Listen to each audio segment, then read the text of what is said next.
Hello everyone, welcome to Fitcad, your fitness show here on OCADU Live. Today I'm going to be showing you how to do a proper deadlift, the form, the difference between conventional and sumo, and how to properly be adding the weight to the bar. So first off, I want to show you how to pick the bar up. It can be very dangerous when you do this step if you don't do it properly. So just in case, I'm going to go over it. So when you go and pick up the bar, it is very important that you squat down to it. You do not want to be doing this, where when you carry the weight, you're using your spine. That can be very dangerous on your lower back, and that is where it can start aching. So when you go and pick up the weight as well as put it down, you want to be squatting down to it. So you go and squat down, lift it up, and the same when you put it down, you squat down and you put the weight back down. You also want to be cautious that if you're at a gym where there are a lot of people or there is even a noise level that you want to keep at, you do not want to be slamming the weight.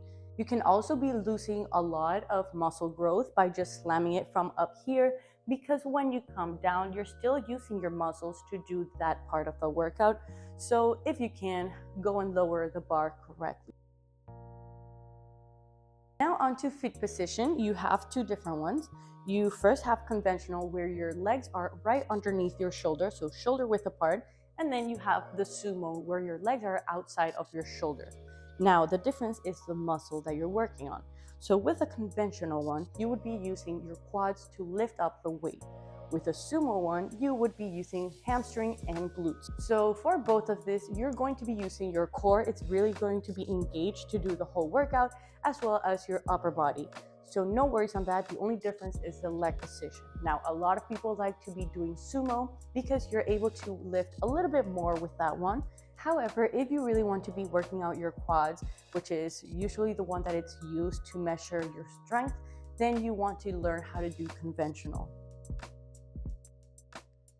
So now onto arm position. When we're doing conventional, our feet are going to be together, which means there is no other space rather than outside of your legs to grab the bar. So when you go out, you want to be touching your knees, and that is where you grab the bar. There is a difference between the grip.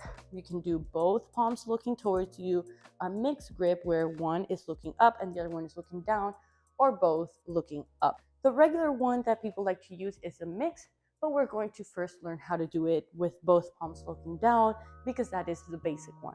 After you get the basic one, you can start experimenting with the mixed one.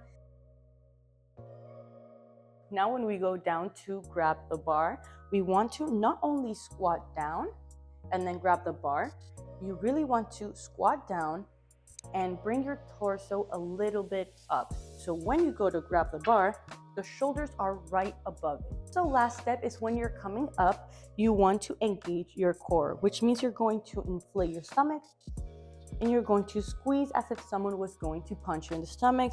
And that is how you're going to protect your spine from getting injured. You're going to see a lot of people using the belt, and that is exactly for this. So when you inflate your stomach, you are pressuring against the belt, and that is how you can feel that you are a little bit more stable. You grab the bar, you want to have it over your toes, you breathe in, squeeze, and now you're going to lift the bar. When you lift it, if you saw that, you're going to be brushing your leg with the bar. And up.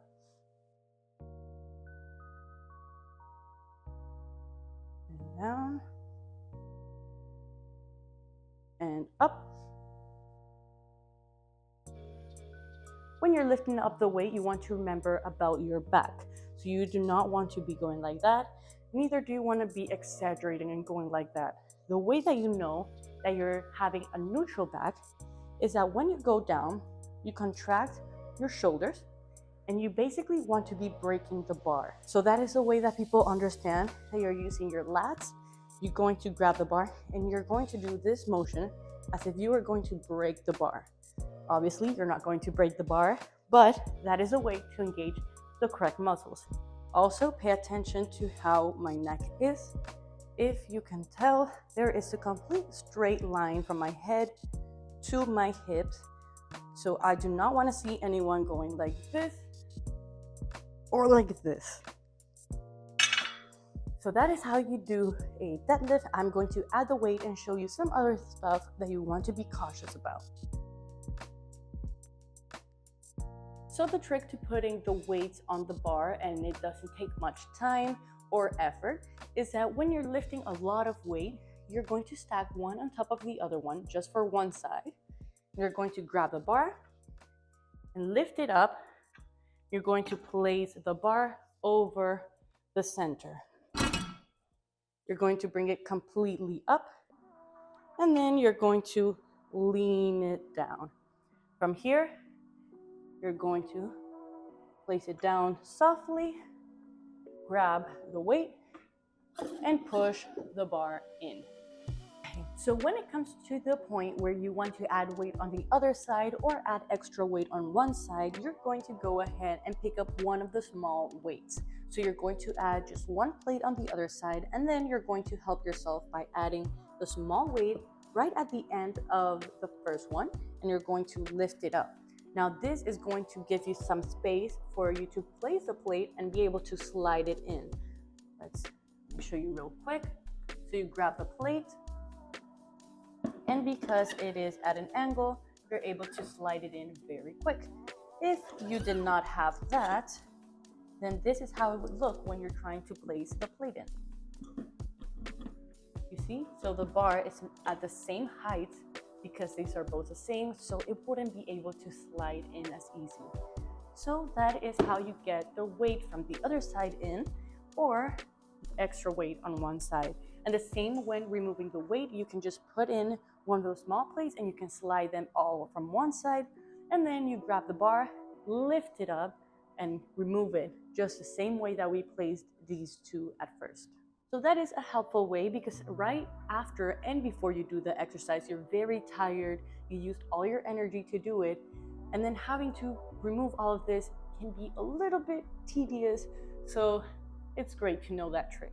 To finalize the step of adding the weights, you want to make sure that you have pushed them back as further as they can, and you're going to add these clips.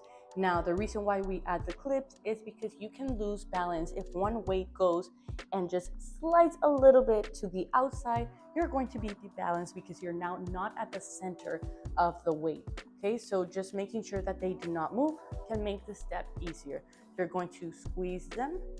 That is going to expand them, and you're going to slide them in. And then you let go. And that is how you add the clip, and you added all of the weight, and you have the bar ready and set to start. So now that we added the weight, the bar is lifted from the ground, and we are able to now see where our feet should be positioned. So you're going to have the bar directly above your feet. So I'm going to show you from a top point of view how the feet position should be. So from the top point of view, this is where you would want your feet.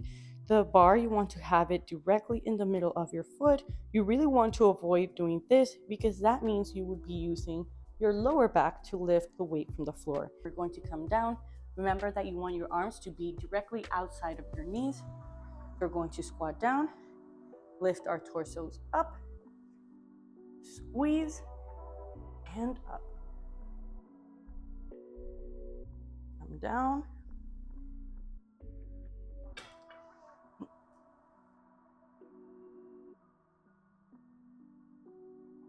So now there is one more step that I want you to know how to do, and it's removing the slack. So the bar usually can wobble around, and you want to remove that so that you can bring the bar up smoothly and without any force going against you. So the way that we do that, we place our feet, we bring our arms, and before we start, you're going to lift your arms a little bit, just enough to hear that sound that you just did. You're going to lift it up, and there you remove the slack. Now you can start lifting up the weight and down. So when you bring it down, that little click is what the slack is. You really want to remove that so you can lift the weight smoother. And that is it. That is how you deadlift. That is how you use the proper form, how you add the weights in, and how you can make sure that you're not injuring yourself in any way.